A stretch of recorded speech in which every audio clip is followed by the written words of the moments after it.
We have been talking about making disciples that multiply. We want to see believers discipled in such a way that they will go out and make disciples also. In order to do that, we need leaders, people who are willing to invest in others so that they see generations of disciples who make disciples. As God raises up leaders from the harvest to the harvest, there will be different kinds of leaders. They'll have different kinds of gifts to lead in the process of seeing networks of discipleship groups start. In this presentation, we will look at some of the different levels of leadership. In using the word level, it is not a picture of someone who reaches a higher level or graduates to a more spiritual place. It is simply a picture of leaders at different stages of growth of a discipleship multiplication movement. Something we have to keep in mind is that we need to celebrate all the places and levels of leadership. Each different leader is just as important as the other. There is no rank system here, but it is a picture of growth and how leaders can fit into a progression of growth. But each part is needed and helps the other. Every person is gifted and able to do what God is calling them to do. And each person is needed no matter where they are at in the process of discipleship multiplication movements. From the very beginning, the new believer is being challenged to pass on what he or she receives. We will start with what we can call a level 1 leader. This is a gospel sower. We call this L1. This is a person who is going out faithfully sharing the gospel with others. He or she is a person who is not just sharing with tracts or talking about Jesus. This person takes the time for people to respond to the gospel with good questions and gives a challenge for them to believe.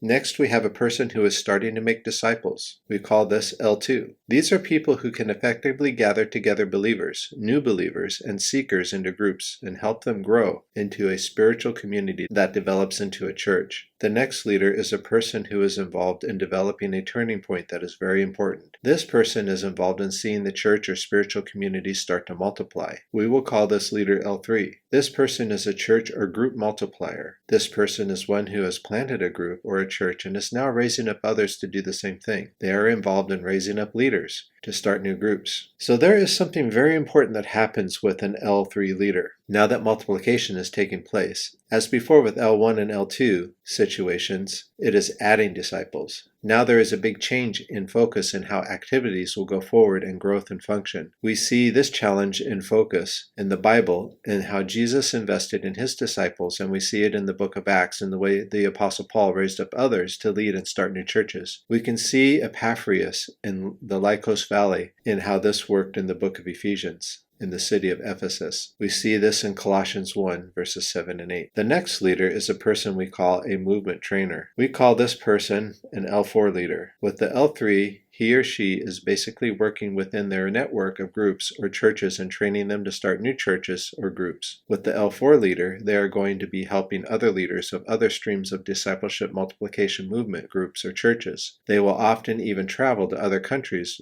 or areas outside of where they are working, and God has gifted them to be able to help other leaders with seeing their networks multiply. The next leader we call a strategy coordinator. This person is L5. The L5 leader has most likely been an L4 leader and has started to go to many different areas of the world to help L3 situations and also help master movement trainers to do well at their task. This person has the gift of seeing cities, large areas, and nations and spotting the needs for L3 and L4 people to be sent and help and start groups in these bigger areas. They are used to reach whole entire nations and populations in different countries to be reached with the gospel to the glory of God. The number one quality with all these levels is humility and prayer. This is not a vision cast for all new believers to strive to be a strategy coordinator. Maybe 10,000 L1 seed sowers will become an effective church planner or group starter and become an L2 leader. Maybe out of 100 L2 people, there will be about 10% that could be an L3 leader effectively. Maybe out of the small groups of L3 people, there might be a few who could be an L4 leader, and even fewer people who would have the gifting to be a strategy coordinator. It takes humility and confidence in who you are in Jesus to be an effective seed sower and say, that is what I am able to do and what I am good at. We need to celebrate each leader and not have the level 1 person constantly thinking they have to strive to become a level 5. The Apostle Paul is a good example of an L5 leader. He was humble, and specially gifted by God to reach the whole entire Mediterranean world. Not everyone is going to be like that. We have done an overview of the 5 levels of leadership. Now I would like us to understand what is involved for a leader to practice each level of leadership. The sower of the gospel, that is L1, has a passion and a goal of sharing Christ with others in their everyday life, and often will create special times of focusing on going out into lostness of their community. Something they have is a desire to do this and help others share their faith also. If an L1 leader is thinking of how to multiply, it will always be a priority to always involve someone else in these times of going out into the lost areas of the world. Model, assist, watch, and launch can be used as a level 1 gospel sower in the process of training others to do this. Some needed actions and tools that will help an L1 leader. Taking the time of creating a list of people you know who are lost. These will be people in your community and circles of influence. Once you have created this list of lost people, the gospel sower should pray for these people on a regular basis, maybe every day or most every day. The gospel sower should know how to share their experience with Jesus or a very short, concise testimony in a very short time. I would suggest no longer than 3 minutes. This leader should be able to tell this story or their experience with Jesus well and be comfortable doing this as they go about their everyday normal life. The third thing is knowing some gospel conversation tools such as the 3 circles or creation and judgment storytelling model. It is a good idea to learn these and then practice them often and be ready to use them when you find people of peace or interested people who want to hear the gospel. Make sure the seed sower is reproducing. Give away these skills to new believers. Don't just practice on your own, but teach others to practice these things as well, particularly the people that come to faith as you share the gospel. Do the practice with the new believer within 48 hours. The disciple maker is the L2 leader. These are individuals who have started groups. They are in the process of practicing the 3/3 with others. These leaders are starting to find ways to do MAL with those in the group. In the end, they are able to facilitate and eventually start their own groups. At the point of L1 and L2, addition is happening. But if the L2 leader wants to multiply, they will be thinking of how they will train others to lead a 3/3 group. Some needed action steps and tools for the L2 leader are, first, they have a group of people together and they are able to do the 3/3 with them. Here are some tools that could be used. They know how to use chronological Bible stories with seekers and new believers and know how to do the 10 Commandments of Christ to help the new believers grow in their walk and foster obedience-based discipleship. They can do the 3/3 format well and pass it on to others while doing the MAL method in order to see things multiply. This will help them go into L3, which is a turning point for a group because then other people will begin to lead in the group with the idea that they will start their own groups among the people that they have influence with. There is ability to do inductive Bible study together. It is not so much just asking a canned question set, but they can facilitate well and help others have the chance to discover things in the second third as they look at the Word of God. They are good at asking and answering questions.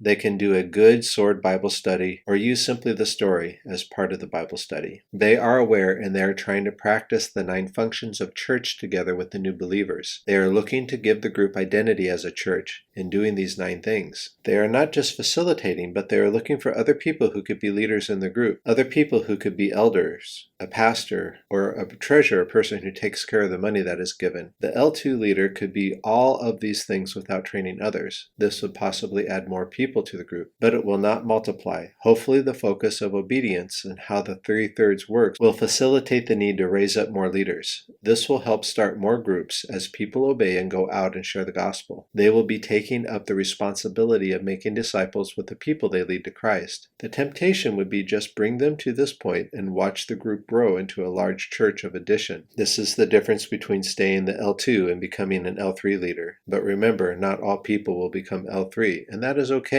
But it is the goal to find those people who want to multiply and start new groups, and not just start bringing more people to the one location. This is very challenging, but it is what Jesus did and what Paul did, and how the church has grown throughout time, through multiplication and not addition. The discipleship multiplication group multiplier is the L3 leader. This person is seeing others start their own groups. This person is able to raise up other leaders who are leading other 3/3 groups with the intent to see them multiply. This person is able to be a good overseer and not necessarily leading directly. They are good at helping those downstream in the new generations of believers and groups to keep on task with the MAL method and doing the 3/3 format when they meet together. They are people who are good at coaching and training others in their own networks that they have started. They are people who are able to see a turning point of adding to going on to multiplication. Again, not everyone will or can do this. This will be most likely a particularly gifted person. They will have the ability to manage and foster new generations of groups and be involved in all the aspects of modeling, assisting, watching, and launching others. They will be able to enlist others and depend on them and empower them. Some needed actions and tools for the L3 leader are: an application of the MAL method is happening intentionally all the time on multiple levels. They are able to deal with the messiness of this and go back and forth with different people doing different parts. They understand the generations of groups started and understand how to use the generational map in order to access needs and help train others in the networks of groups. They are able to be intentional and spend 60 to 90 days a year with someone in discipleship using the MAL method intentionally. That would be meeting with a person or a small group of people a couple times a week for however long needed to train them and invest in them.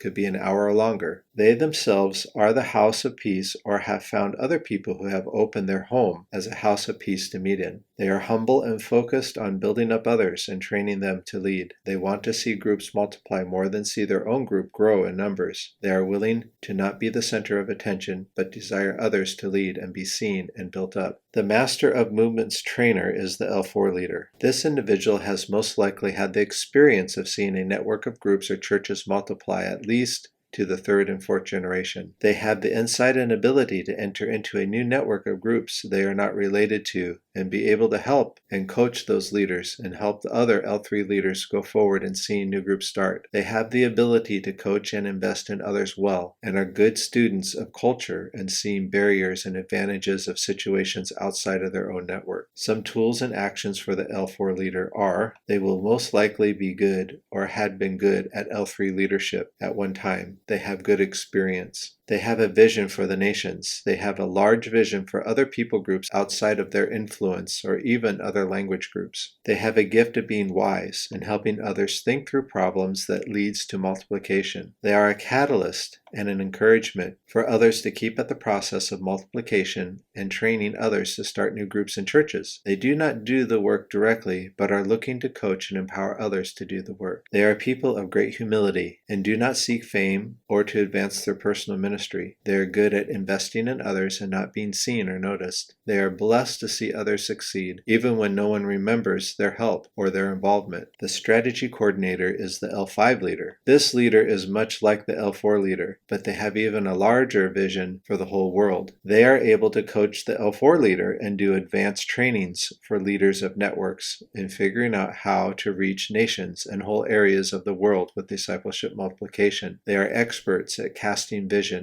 and giving ways of putting that vision into practice with key people who lead networks on a large scale. They travel the world training leaders of leaders in discipleship multiplication ideas and helping them succeed. Not many people will or could be this kind of leader. Some actions and tools for the L5 leader are: this person has good experience in multiple streams of reproducing discipleship groups. They have put in much time and energy into practicing and doing discipleship multiplication. They disciple others who are in leadership positions and help them stay the course and not lose vision. They do this on a regular basis. This man or woman is multicultural. They can train in many different contexts and in many different countries and cultures. This person has a strong influence, but is not really known downstream in the networks. They are fine with this and do not want to be known or popular, but are happy to see others go forward. They have the entire world in view when it comes to the Great Commission. They are very broad in their influence, and they are looking at nations and trying to determine where they should start next and what needs to be done in that area. Many times they are unseen and unknown people who give coaching and direction. They are fine with this and celebrate others often and feel blessed to be seeing others go forward when they are not known. There is a dying to self and a giving to others in a special way being an L5 leader. I would like to give a big picture and look at some of the things that are necessary in this process of the 5 levels of leadership. Prayer and humility are a must for any leader in any of these levels. In whatever level of influence a person finds themselves, identity in Christ is necessary to stay on task and to not burn out or feel overwhelmed.